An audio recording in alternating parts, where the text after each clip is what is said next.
2013 წლის 31 ივლისს ქობულეთში რესტორან ზევას მიმდებარე ტერიტორიაზე მომხდარი ხულიგნური გარჩევის დროს დაკავებულებს ბათუმის საქალაქო სასამართლომ განზრახ მკვლელობის მცდელობის მუხლი მოუხსნა. გიორგი გიორგაძის და რევას ცეცხლაძის მოსამართლე თამარ ბეჟანიშვილმა მხოლოდ ხულიგნობის მუხლი დაუტოვა, რაც თავისუფლების 3 წლამდე ვადით აღკვეთას ითვალისწინებს.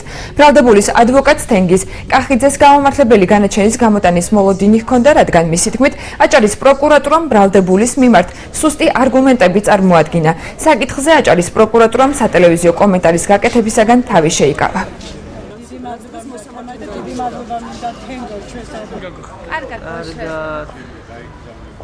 მოლოდინი მქონდა, მაგრამ დღეს მართლა გადააჭარბა მოლოდინის. მე მინდა დიდი მადლობა უთხრა ქალბატონ თამარს ასეთი სამართლიანი განაჩენის გამოტანისათვის. სასამართლომ მიიღო მართლა სამართლიანი გადაწყვეტილება და ჩემს ბრალდებულს